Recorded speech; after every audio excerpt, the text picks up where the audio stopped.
to our new video this week. This week we're going to be talking about Uber in Valencia, Spain. If you guys are new to our channel, my name is Michael, this is my wife Aubrey, and with our 4 kids and 3 dogs, we moved from the United States to Spain. If you guys want to see any more of our videos, go ahead and hit the like button, hit subscribe. YouTube loves that stuff, so you guys can get more of our content. But back to the topic at hand, the Uber in Valencia, Spain. This is just our personal opinion. I don't want Uber or anyone else coming after us. It kind of didn't work for me when I first got here.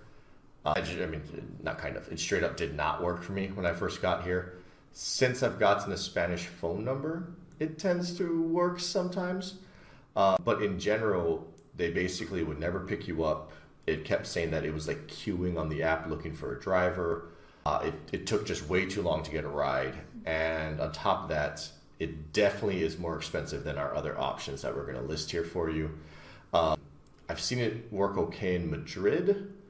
Not really even Barcelona. So like in Valencia, obviously is the 3rd largest city. So it's a little bit, it's smaller than Barcelona and Madrid, obviously. So yeah, Uber, not great. You may be able to get by with it, but you're much better off, I think, just using some of the options we're gonna talk about below. So yeah.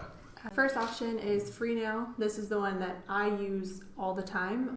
Michael tends to use a different one. I like FreeNow. They've picked us up almost every time. They have XL options. They also have a guaranteed fixed rate, which I always choose that one. People come pretty quickly and drop us off fast. Everything's very clean and nice, and I've never had an issue. And it seems to be that FreeNow, for me, seems always cheaper than other options. So that's what I use. Have you had we could use FreeNow with our American numbers, didn't we? Yes, we could use FreeNow with American numbers, yes. Yeah. And when we were in London, actually, we used FreeNow as well. So that's just something to keep in mind. As for my option number 2 is Cabify, I would say. I do think FreeNow is a little bit better. I had a hard time sometimes getting FreeNow to pick me up, but in general, it is pretty solid, and I think it is the cheapest. I don't know if that's true or not, but I do think it is the cheapest. One that I use the most probably is Cabify. It has the same thing as FreeNow where you can lock in a rate. Usually it's kind of like rolling the dice, so like there'll be like your taxi to your area is $9 to $12, so give you a range. Or you can get the guaranteed rate of like $11, right? So it just kind of depends. Anytime I think it's busy, I always take the guaranteed rate. If not, you can do whatever you want, but they do at least have that option, which I think is nice. You're seeing everything you're paying up front without doubt. Cabify, to me, tends to not have as many big options. Like in terms of like, we have to fit 6 of us. And if my mom or like a friend is here or someone, like we'll have 7, 8 people. After 7 people, you're really not, finding an 8-person van is pretty hard in Valencia, but getting 6 or 7, it's not that bad. So whenever we have guests, family members, brothers, sisters, whatever, staying with us, FreeNow is probably a little bit better, but Cabify is quick. I swear they have more cars. I don't know if that's true or not, but you tend to see a lot more of them. But for this one, I'm pretty sure you do need a Spanish phone number.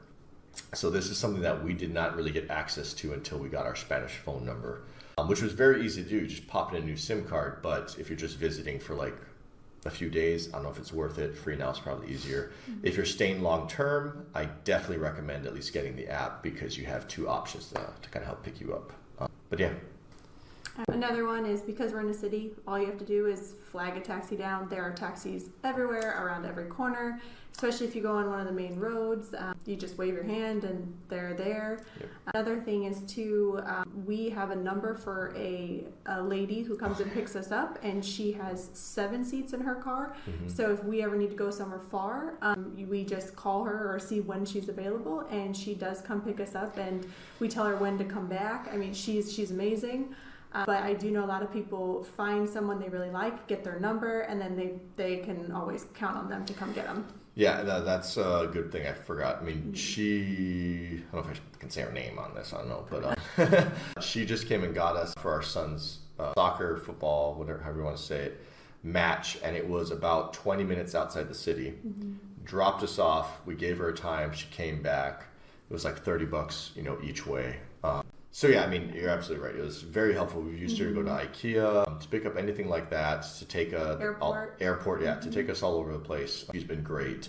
So having somebody you guys can count on too is nice, especially if you have a larger family or you're traveling as a group. Obviously, it's really easy for any other option, like under 4 people, super easy.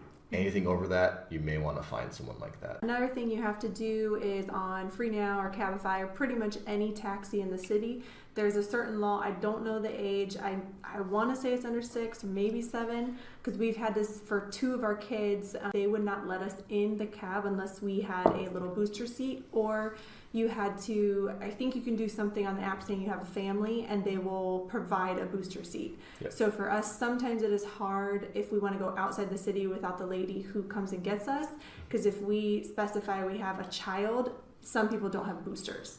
So unless you have your own, it is a little challenging sometimes, but it is required with these services.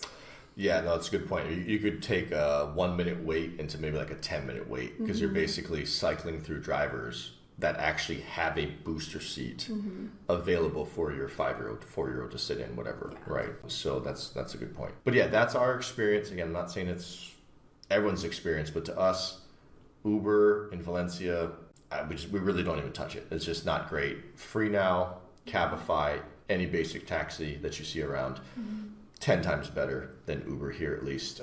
So yeah, I hope this is helpful to you guys, and we'll see you guys in our next video. Adios. Adios.